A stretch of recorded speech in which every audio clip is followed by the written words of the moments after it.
તો આજે સમગ્ર ગુજરાતનું રાજકારણ ગરમાઈ ગયું છે, કેમ કે ડેડિયાપાડાના ધારાસભ્ય ચૈતર વસાવાને એમની પર જે વનકર્મી પર હુમલો કરવાનો કેસ હતો વર્ષ 2023 નો, આ કેસમાં રાજપીપળાની સેશન્સ કોર્ટે તેમને 7 વર્ષની કેદની સજા ફટકારી છે. આ ઉપરાંત તેમને 25,000 નો દંડ પણ કરવામાં આવ્યો છે. તો હવે આપણે દક્ષિણ ગુજરાતનું આ રાજકીય સમીકરણ સમજવા માટે આપણી સાથે જોડાયા છે ભરૂચના પત્રકાર નરેશ ઠક્કર. ખૂબ ખૂબ સ્વાગત છે આપનું સર કાર્યક્રમમાં. સર, મારો પહેલો પ્રશ્ન એ હતો કે આ ચૈતર વસાવાને જે સજા ફટકારવામાં આવી છે, તો તેનો સ્થાનિક સ્તરે શું ચર્ચાઓ ચાલી રહી છે? પાર્થભાઈ, ચૈતર વસાવા આ કઈ પહેલી વાર ટાર્ગેટ નથી બન્યો અને એ ગુનામાં પહેલી વાર સંડોવાયો નથી. એની સામે ઘણી બધી ફરિયાદો ધારાસભ્ય બનતા પહેલા પણ છે, ધારાસભ્ય બન્યા પછી પણ છે, અને એ ફરિયાદોમાં ઘણી વખત રાજકીય ફરિયાદો પણ થઈ છે. એમને કાર્યાલયની એટલે મીટિંગ હોલની અંદર મગજમારી હોય કે આ બધા હોય, આ વનકર્મી વાળું બી હતું, એ ગોઠવેલું અને એ થયેલું ગોઠવેલું એટલે બનેલી ઘટના હતી. અને એ ઘટનાઓને એ લઈ જતા એમણે લડત આપી અને આદિવાસી પ્રજાની વચ્ચે એ હીરો બન્યા. એમણે ફાઇટ આપી, આદિવાસીઓ માટે આપી. એમણે દરેક ઘટના કે દુર્ઘટના જે સાચી સારી ખોટી જે પણ કઈ હોય તો એમણે એવું સાબિત કર્યું કે હું આદિવાસી જનતા માટે લડું છું, એના પ્રશ્નો માટે લડું છું, અને એટલે હીરો બન્યા. આપના 2-4 ધારાસભ્યો કે મોટા નેતાઓ જ આવા પરિસ્થિતિ પર પહોંચ્યા છે અને એમણે ભારતીય જનતા પાર્ટી માટે બહુ મોટો માથાનો દુખાવો કરી દીધો. આજે ગુજરાત એટલે નરેન્દ્રભાઈ મોદી અને અમિતભાઈ શાહની માતૃભૂમિ કહેવાય. હવે છેક દેશના સર્વોચ્ચ સંસ્થા સ્થાન ઉપર બેઠેલા 2 ગુજરાતી નેતાઓ માટે, ખુદ ભારતીય જનતા પાર્ટી માટે આપના 2 નેતાઓ માથાનો દુખાવો બની ગયા હોય, એમને માટે મોટા મોટા નેતાઓએ આદિવાસી પટ્ટી પર આવવું પડતું હોય, અને એમની સામે જે આદિવાસી નેતા છે અત્યારે 7મી વારના સાંસદ છે, 27 વર્ષના એના મનસુખભાઈ વસાવા, એ એટલું જોર નથી બતાવી શકતા. અને જીતની નજીક પહોંચેલા ચૈતર વસાવાને હવે ખાળવો પડે, ટાળવો પડે, હરાવવો પડે, એ માટેનું આખા ગુજરાતનું ભારતીય જનતા પાર્ટીનું ટાર્ગેટ બન્યું હોય. અને એ જ્યારે કોઈક આવા ગુનામાં સંડોવાય ત્યારે સ્વાભાવિક પણ છે. આ ઘટના પછી જો આપણે 2-3 વર્ષ પાછળ જાઓ તો દેશની કક્ષાએ રાહુલ ગાંધી સામે જે કઈ કેસ નોંધાયો સુરતમાં, એમને 2 વર્ષની સજા થઈ, એમની સાંસદી કેન્સલ થઈ ગઈ અને તરત ને તરત એમને એમાંથી મુક્ત કરી દેવાયા, લોકસભામાંથી પણ. એ બધી ઘટના અને ત્યાર પછીનું લડાઈ, એટલે એ ઘટનાનું પુનરાવર્તન થયું ગુજરાત લેવલ પર. પેલું કન્ટ્રી લેવલ પર હતું, દેશ કક્ષાએ હતું, ભારતીય જનતા પાર્ટી હતી અને કોંગ્રેસ હતી. આ બાજુ ભારતીય જનતા પાર્ટી છે ને આપ છે પ્રદેશનો પ્રશ્ન અને ગુજરાતનો આદિવાસી પટ્ટી પરનો પ્રશ્ન. પણ બહુ લાંબા સમયથી આ સંઘર્ષ અને ઘર્ષણ આ 2 ભારતીય જનતા પાર્ટી અને આપના ધારાસભ્ય ડેડિયાપાડાના આવ્યા એમની વચ્ચે ચાલતું આવ્યું છે. અને સદનસીબે કહો કે કમનસીબે કોર્ટનો આ જે આદેશ આવ્યો ને તે 7 વર્ષની સજા, એ ન્યાયિક પ્રક્રિયાનું પરિણામ છે. ન્યાયાલયમાં થયું છે એટલે એને આપણે ન્યાયોચિત જ કહીશું. પછી લડશે, કેટલો કોણ આગળ લડશે, ક્યારે શું પરિણામ આવશે, એક કોર્ટ પછી બીજી કોર્ટ, ત્રીજી કોર્ટ, બધી સુપ્રીમ કોર્ટ સુધી લડાઈ થાય. પણ પરિસ્થિતિનું એવું સર્જન છે, કેટલાક કિસ્સા આ પ્રદેશમાં અને આપણા ગુજરાતમાં એવા મળ્યા છે, આ વિસ્તારમાં એવા મળ્યા છે કે હવે કંઈક ક્યારેક ચૈતર વસાવામાં થોડું કંઈક શાણપણ બી આવે છે, ભારતીય જનતા પાર્ટી માટે હિત પ્રેમ પણ આવે છે.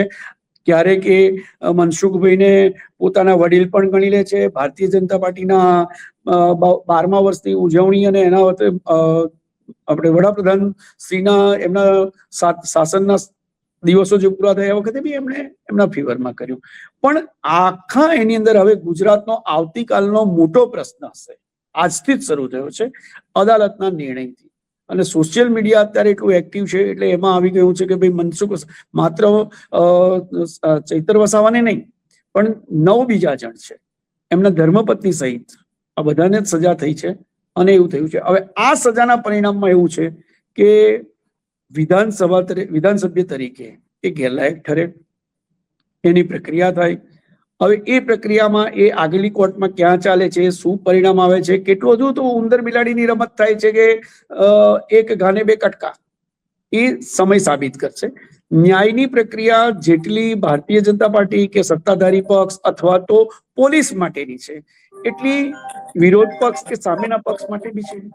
ક્ષિતિજો ખુલ્લી છે. હવે કેટલું લડાઈ છે, કેટલું લડવાની એમની મહેચ્છા છે, હજુ પણ આ પરિસ્થિતિ પછી પણ ચૈતર વસાવાનું એ હવે આ આખો આદિવાસી વિસ્તાર અને ગુજરાતની જનતા જોશે.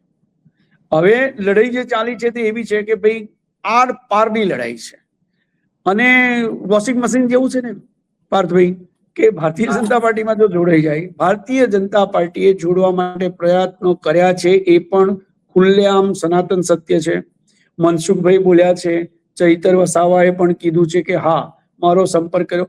ભારતીય જનતા પાર્ટી માટે પાર્થભાઈ અત્યારે સૌથી મોટી સમસ્યા આ વિસ્તારમાં એટલે આખી આદિવાસી પટ્ટી, માત્ર ડેડિયાપાડા નર્મદા જિલ્લો કે એની વાત નથી, છેક ત્યાંથી શરૂ કરો તે વાપીથી આગળની પટ્ટી સુધી કોઈ સક્ષમ આદિવાસી નેતા ના મળ્યો. નેતા નથી. એ મળ્યો નહીં કે ડેવલપ થવા ના દીધો. જે તક મળી સૌથી સારા અને 27 વર્ષના સિનિયર મોસ્ટ સાંસદ તરીકે ભારતીય જનતા પાર્ટીની મૂડી તરીકે જે હતા એ મનસુખભાઈ વસાવા હતા. પણ મનસુખભાઈ વસાવા બી એક અલગ પ્રકૃતિનો, અલગ માટીનો માણસ છે. એને જ્યારે જે સાચું લાગે તે બોલી નાખે છે.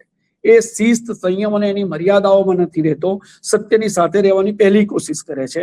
પાર્ટીના માણસોની સામે પણ બોલી નાખે છે. પાર્ટીનો મુખ્યમંત્રી હોય તો એને પણ સંભળાવી દે છે. એમને જે સાચું લાગે, સારું લાગે તે કહે છે. એ આ વર્તમાન રાજકીય એનું જે માળખું છે એમાં ફિટ નથી થતા અને એને કારણે એ પક્ષમાં પણ ક્યારેક અપ્રિય બની જાય છે. પણ પક્ષે એમને કેપિટલ, એમની મૂડી તરીકે, કારણ કે મને યાદ છે કે અમારા હોસ્ટેલ ગ્રાઉન્ડ ઉપર જયારે નરેન્દ્રભાઈ મોદી આવ્યા અને એ ચૂંટણીની એમની અંદર પ્રવચનમાં એમણે કીધેલું કે મનસુખભાઈ વસાવાનો હાથ ઊંચો કરીને કે આ અમારી મૂડી છે. એ મૂડીને સાચવી રહ્યા છે, કારણ કે આદિવાસીમાં એક નેતા છે. બીજા બધા આદિવાસી નેતા છે પણ કોંગ્રેસમાંથી ભાજપમાં આવેલા નેતા છે અને એમણે પણ ભારતીય જનતા પાર્ટીમાં આવ્યા પછી એવું નામ નથી કમાયા જેવું ચૈતર કમાયો. ચૈતર વસાવા એ મૂળભૂત તો આદિવાસી પટ્ટીમાં છોટુભાઈ વસાવાને એમની પાર્ટીનો એમનો સેક્રેટરી રહેલો ને એમનો આસિસ્ટન્ટ થઈને આગળ આવેલો, ડેડિયાપાડા જીતેલો પોતાના બળ પર. હા, આપના એના કરતા બી હું એવું કહી શકું કે આપને કારણે ચૈતર વસાવા જીત્યો એવું કહેવું કદાચ વધારે પડતું કહેવાય. પણ ચૈતર વસાવાની પોતાની જે ઇમેજ ઉભી કરેલી એને આદિવાસીઓ માટે યુદ્ધમાં સંઘર્ષમાં ઉતરી પડવાની, લડી લેવાની, તડફડ કરી નાખવાની, એ પરિસ્થિતિને લીધે ડેડિયાપાડામાં ભારતીય જનતા પાર્ટીને હરાવીને આપમાંથી ચૈતર જીત્યો અને ચૈતરે પછી ત્યાર પછી સતત સંઘર્ષ ઘર્ષણ કરતા કરતા આદિવાસીઓના મનમાં એને પોતાનો વાસ કરી લીધો અને એટલું કરી લીધું, એટલું બધું થઈ ગયું કે ભારતીય જનતા પાર્ટી માટે એક પડકાર બની ગયો. હવે એ વચ્ચે આપણે તો રાજનીતિમાં તો બહુ વર્ષોથી પરાપૂર્વથી કહેતા આવ્યું છે, સામ દામ દંડ ભેદ નીતિ, આ રાજનીતિ. એની અંદર જ્યારે જે કોઈ હાથમાં આવે તો એને પાર્ટી, સત્તાધારી પાર્ટી તો ના જ છોડે. બહુ સ્વાભાવિક છે કે જ્યારે કોંગ્રેસ હતી ત્યારે કોંગ્રેસ નથી છોડતી, આપ આવી હતું ત્યારે દિલ્હીના રાજ પર આપ નતું કરતું. એટલે આ આપણી એક સિસ્ટમ એસ્ટાબ્લિશ થઈ ગયેલી છે અને એ પરિસ્થિતિની અંદર આ ચૈતર વસાવા ક્યાંક ન્યાયિક પ્રક્રિયામાં અંદર ફસાયો હોય, ક્યાંક એ ન્યાયાલયોને એવું લાગ્યું હોય કે ભાઈ આણે કંઈ ખોટું કર્યું. આ વનકર્મીના હુમલામાં થયું, કોર્ટ કેસ ચાલ્યો હશે, વકીલ તો ચૈતર વસાવાના બી હશે અને સામે પક્ષે સરકારી વકીલ પણ હશે, પણ એ એસ્ટાબ્લિશ થયું આ કોર્ટમાં અને એને સજા કરવામાં આવી અને એ સજાના ભાગરૂપે એક રાજકીય ધરતીકંપ જેવું થશે. એક આદિવાસી પટ્ટી ઉપર ચૈતર વસાવા માટે એક મોટો પડકાર, આપ માટે પણ મોટો પડકાર. આપની ઉપર ઘણા બધા પડકાર આવ્યા છે. દિલ્હીમાં ક્યાં હતું, ક્યાં જતું રહ્યું, પણ એની પાસે પંજાબમાં સત્તા સચવાઈ છે. પણ આપના સાંસદો પણ જો કેજરીવાલ ના સાચવી શક્યા હોય તો હવે પ્રશ્ન તો ગુજરાતની પ્રજાના મનમાં બી થાય અને દેશની પ્રજાના મનમાં બી થશે ને કે આ ચૈતર બી ક્યાં સુધી ને કેટલો સાચવી શકશે. કારણ કે ચૈતર એક વ્યક્તિત્વ છે, પાર્ટી આખી નથી. પાર્ટી પોતે જ હવે છિન્ન ભિન્ન થઈ રહી છે. તમે જુઓ દેશની વર્તમાન રાજકીય પરિસ્થિતિની અંદર તમને કોઈને, આપણા દેશને જ જાણે, દેશોની ગુજરાતમાં બધા જાણે છે કે આ બે ગુજરાતી મહારથીઓ છે, એક વડાપ્રધાન શ્રી નરેન્દ્રભાઈ મોદી અને અમિતભાઈ શાહ. એમના વિકાસના મંત્રોથી શરૂ કરો, એમના આદર્શ મોડેલથી શરૂ કરો કે એમણે જે પણ કંઈ કર્યું છે તે જે નથી થયું તે પણ દુનિયા જાણે છે, દેશ જાણે છે, આપણું ગુજરાત જાણે છે, મર્યાદાઓ પણ જાણે છે. પણ એમણે જે કંઈ કર્યું છે તેની અંદર આજે ચૈતર વસાવા એક વ્યક્તિ તરીકે અલગ પડ્યો છે. એવી રીતે ગોપાલ ઇટાલિયા સૌરાષ્ટ્ર એના તરફ લડે છે, એ યુદ્ધ આપે છે, પણ એ યુદ્ધના પરિણામો એમને એટલા જલ્દી મળતા નથી અને મળવાના પણ નથી. આ કાયદાકીય પ્રક્રિયા છે પાર્થભાઈ, એ હવે ઉપલી કોર્ટમાં ચાલશે, હાઈકોર્ટમાં ચાલશે, સુપ્રીમ કોર્ટમાં ચાલશે, પણ ન્યાય એટલો સહજ અને સરળતાથી મળ્યો નથી કોઈને, અને મળવાનો નથી. એ કોઈ પણ હોય, ક્યાં કેટલો સમય જશે તે પરિસ્થિતિની શું કોણ કેટલો લાભ ઉઠાવશે. કારણ કે એક પ્રશ્ન મને હમણાં પૂછેલો કે આ પરિસ્થિતિનો લાભ કોને મળશે, તો અત્યારે તો ભારતીય જનતા પાર્ટીને મળતો હતો ને હજુ મળશે. કારણ કે ભારતીય જનતા પાર્ટી પાસે બહુ મોટું સંગઠનનું માળખું છે, બળ છે. આજે પાંચ વિધાનસભાઓ ભરૂચ જિલ્લાની, નર્મદા જિલ્લામાં એકાદ બે આમ તેમ થઈ વાત જુદી છે, પણ એ જીતેલું ભારતીય જનતા પાર્ટી છે. ભારતીય એક પ્રશ્ન એવો પણ વિચારવાનો છે કે ભાઈ આ આદિજાતિ વિસ્તાર છે, આ શિડ્યુલ ટ્રાઇબની રિઝર્વ સીટ નહોતી, આદિજાતિ વિસ્તાર માટેની બેઠક નથી, બહુમતી મતદાતાઓ આદિવાસી છે. બાકી કોમન બેઠક માટે જ્યારે કરવામાં આવ્યું ત્યારે આદિવાસીઓ એક થઈને અંદર જ ગોઠવણી એવું કહેવાય છે. બહાર ચર્ચા છે, રાજનીતિમાં બહુ સ્પષ્ટ ચર્ચા વિચારણા અને જાહેરમાં પક્ષમાં દરેક પક્ષમાં પણ વિચારાય કે ત્યારે મનસુખભાઈ વર્સિસ ચૈતરભાઈ, તો ચૈતરભાઈને એનું ત્યારે બી એવું હતું. પણ ચૈતર વસાવાએ એક વસ્તુ તો એવું થયું જ છે કે મનસુખભાઈને થોડા દબાવ્યા છે એમની કાર્ય કરવાની પદ્ધતિમાં, સિસ્ટમમાં. મનસુખભાઈએ બે બાજુથી માર ખાવો પડ્યો છે.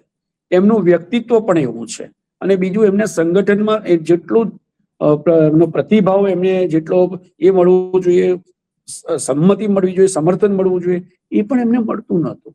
એ એકલા પડી જતા હતા. એમને સરકાર સામે બી લડવાનું અને સામે પક્ષવાળા જોડે બી લડવાનું, અને એમની પ્રકૃતિ છે પાર્થભાઈ, એ ગમે ત્યાં લડી પડે, એમને ખોટું લાગે તો એની સામે થઈ જાય.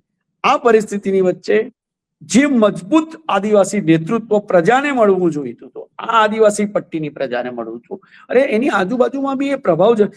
આ મનસુખભાઈ કેન્દ્રની અંદર મંત્રી બન્યા જ્યારે મેં કીધું ને આગળ કે હાથ ઊંચો કરીને મોદી સાહેબે કીધું કે અમારી કેપિટલ છે, મૂડી છે, ત્યારે ઈશારો મળી ગયેલો કે આગામી પ્રધાનમંડળમાં એમને સ્થાન, એમને આદિજાતિ કલ્યાણનું મંત્રાલય મળ્યું, પણ સચવાયું નહીં. અને તે પણ નહીં સચવાયું, એ જાહેરમાં બોલ્યા છે કે કોઈ કે આમ કીધું કે આમ કર્યું, તો મેં ના પાડી દીધી કે આ હું સહી નહીં કરું. એટલે એ પરિસ્થિતિની અંદર ભારતીય જનતા પાર્ટીની કમનસીબે જે અત્યારે જે નેતૃત્વ ચૈતર વસાવા દેખાઈ રહ્યું છે એ ભારતીય જનતા પાર્ટીને નથી મળ્યું. અને હવે ભારતીય જનતા પાર્ટીને આ તક મળી. ચૈતર વસાવાને યસ બોલો. પ્રશ્ન એ હતો કે હાલમાં સ્થાનિક સ્વરાજ્યની ચૂંટણીઓ યોજાઈ છે, જેમાં તમામ જિલ્લા પંચાયતોમાં ભારતીય જનતા પાર્ટીનું બુલડોઝર ફરી વળ્યું, પણ એક જિલ્લા પંચાયત, નર્મદા જિલ્લા પંચાયત, આમ આદમી પાર્ટીએ કેપ્ચર કરી. આ ઉપરાંત જે છોટાઉદેપુર છે ત્યાં પણ ઘણી બધી તાલુકા પંચાયતોમાં આમ આદમી પાર્ટીએ સફળતા હાસિલ કરી છે. તો હવે વસાવાની જે એમને જે સજા સંભળાવવામાં આવી છે અને પછી આગામી સમયમાં એમનું ધારાસભ્ય પદ જઈ શકે છે, તો એના કારણે પછી લાંબા ગાળે શું રાજકીય એની અસરો થઈ શકે છે એ ક્ષેત્રમાં? પાર્થભાઈ, તમે બહુ જ અગત્યનો પ્રશ્ન કર્યો, અને એની પરિસ્થિતિ કહું કે કેટલીક વાર તમારી સફળતા જ તમારી દુઃખનું કારણ બને છે. સફળતાના 100 શત્રુ, નિષ્ફળતાનો 1, એવું કહેવાય છે આપણા સાહિત્યમાં. આ સફળતા મળી એટલે ભારતીય જનતા પાર્ટીના નજરમાં ફરી એકવાર ચૈતર હીરો દેખાયો. જે એમને સ્વીકૃત ના હોય, પસંદ ના હોય, એ બહુ સ્વાભાવિક છે. અરે એટલું તો છોડો કે એક એની અંદર કોંગ્રેસના એક સભ્યએ પણ ચૈતરને સપોર્ટ ન કર્યો. આ રાજનીતિ છે, રાજકારણ છે. રાજકારણમાં મામો ભણ્યો આમને સામને હોય, ભાઈ સામને. એટલે આ જે સફળતા ચૈતર વસાવાએ સાહેબ જોર તો બતાવ્યું, અને જે જોર બતાવ્યું એ હવે એમને એવું થયું કારણ કે હવે આને ડારવો, ઠારવો, સંભાળવો, આ નેતાને એને માપમાં રાખવો કેવી રીતે, એ પ્રશ્ન હતો. એટલે ઘણી બધી વ્યવસ્થાઓને વિચારો, કારણ કે ગુજરાતમાં નહીં આખા દેશની પાસે બુદ્ધિબળ અને સંગઠન શક્તિ ને બધું તો ભારતીય જનતા પાર્ટી ક્યાં તમારે વિચાર કરવા બેસવું પડે એવું છે, પુષ્કળ છે.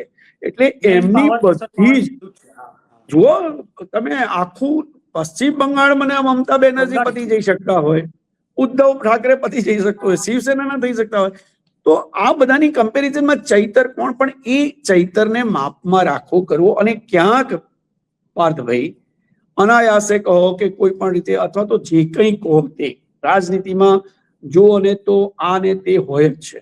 આ પરિસ્થિતિમાં આ કેસની અંદર વનકર્મીઓ વાળામાં આગળ બી એક કેસ થયો, પેલી ગ્લાસની મારામારી વાળો, મારામારી કરી હતી એનો, યસ, ગ્લાસની મારામારીમાં હવે એના પર બી તમારે કઈ કલમો લાગી, બધું થયું. પણ આ એક ફિક્સ કેસમાં છેવટે ન્યાયાલયે રિઝલ્ટ આપ્યું, અને ન્યાયને તો બધાએ જ સન્માન આપવું પડે. જે ન્યાયાલય કે તમારે એને બી સ્વીકારવાનું, આપણે બી સ્વીકારવાનું, સામેવાળા બી સ્વીકારશે. પણ એમાં રાજકીય લાભ ગેરલાભ જે જોવાના હોય, તો એમાં નુકસાની કદાચ અત્યારે ચૈતર તરફ હોય, પણ એ નુકસાનીની અંદર એ નહીં હોય. ત્યારે તમે જે મને એક પ્રશ્ન પૂછો તેવું કે ઓવરઓલ એની ઇફેક્ટ શું પડશે, પણ પાર્થભાઈ રાજકારણમાં તો જો જીતા વહી સિકંદર, અને ભારતીય જનતા પાર્ટીને તો જીતમાં રસ છે. કોણ જીતે છે, ક્યાંથી આવેલો છે, કોણ છે, કેટલો સારો છે, કેટલો ખરાબ છે, એ બધું પછી, પણ કમળની નિશાન સાથે આવે અને કમળને મજબૂત કરે. 1 માંથી 100 કરે, 100 માંથી 200 કરે, 300 કરે, 360 કરે, બહુમતી આવ્યા જુઓ. સાંસદોની શું સ્થિતિ છે?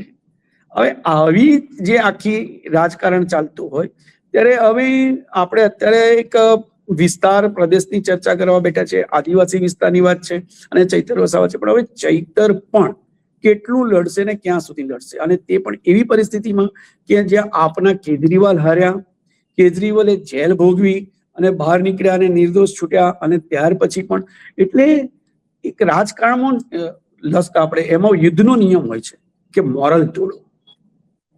વ્યક્તિ એના વ્યક્તિત્વનું, એનું મોરલ જેટલી મજબૂત હોય એટલી લડત આપે છે. ચૈતર વસાવા અત્યારે લડત આપે છે, પણ હવે આ પરિસ્થિતિ પ્રમાણે પછી શું? કારણ કે માનો કે ધારાસભ્ય નથી રહેતો, તો એની બી અસર તો થશે. હવે એને નક્કી કરવાનું છે કેટલું લડવું છે, ક્યાં સુધી લડવું છે, એટલા સુધી લડવું છે કે ખુદ ખતમ થઈ જવાય.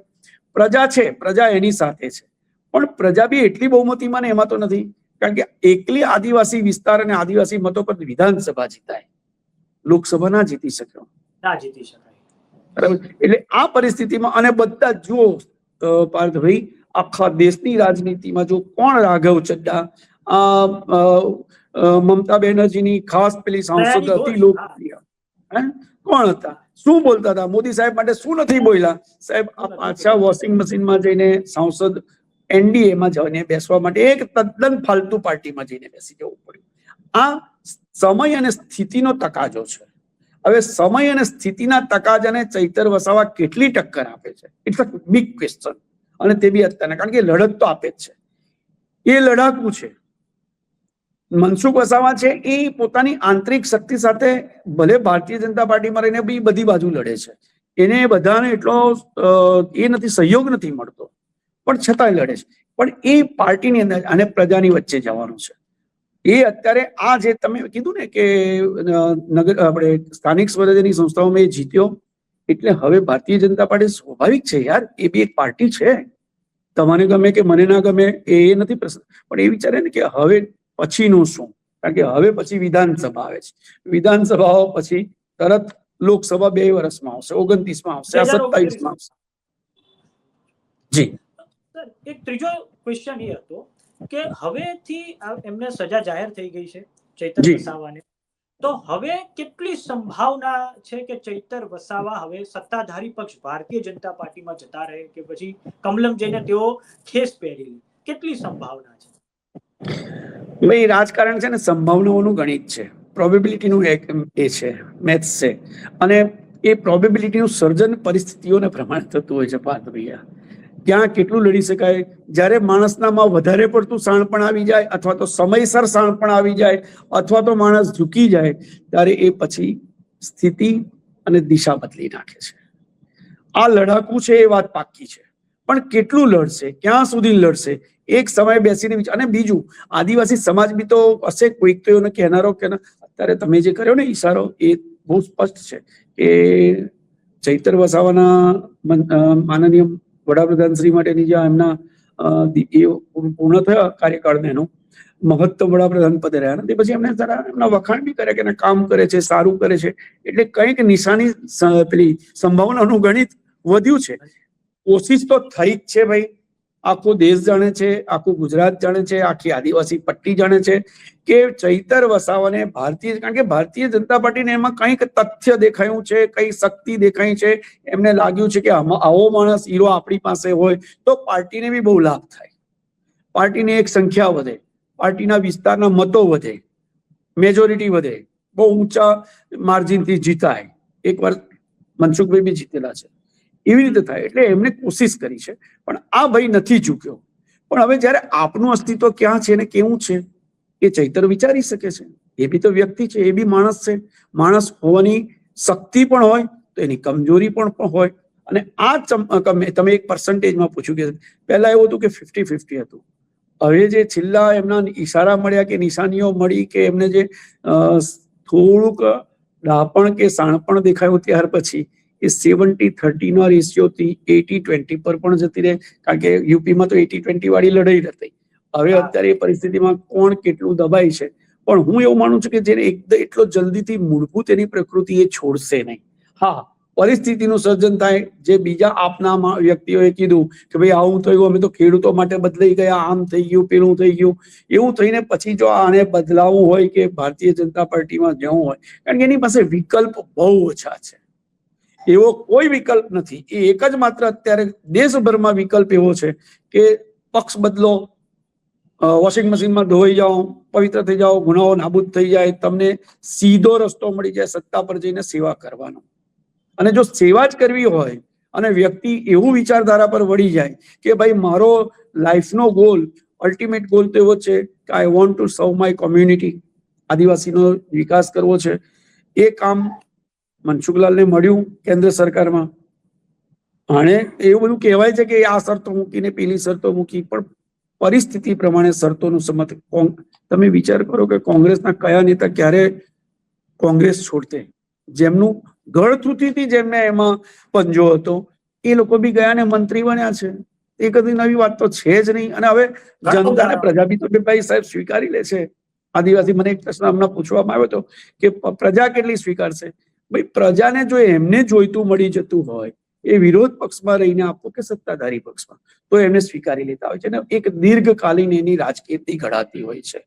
આ બધા જે મનોમંથન અને મથામણની અંદર હું એવું માનું છું કે ચૈતર વસાવા અત્યારે મધદરીએ છે અને ક્યારેય કંઈ પણ કરી શકે છે. અને થાય તો આપણે એનું મૂલ્યાંકન કરવું એના કરતા જ્યારે એ વિધાનસભા કે લોકસભામાં ઉપર, અત્યારે તો હવે વિધાનસભામાં ખતરો છે અને લડત લાંબી છે. જો ચૈતરે ભલે વિરોધ પક્ષમાં રહીને પણ સાંસદ બનીને દિલ્હી જવું હોય તો એને હજુ સંઘર્ષ કરવો પડશે.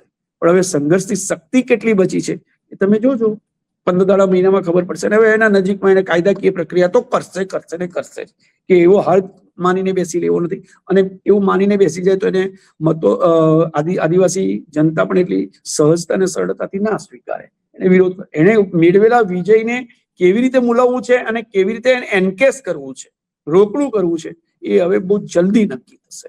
એને બહુ સમય નહીં. જી હા સર, આપનો ખૂબ ખૂબ આભાર. અને તમારી મદદથી સમજી શક્યા કે પછી આગામી સમયમાં જે ચૈતર વસાવાને જે સજા થઈ છે અને હવે એના શું આગામી સમયમાં રાજકીય સમીકરણ બની શકે છે. આપનો ખૂબ ખૂબ આભાર. Thank you.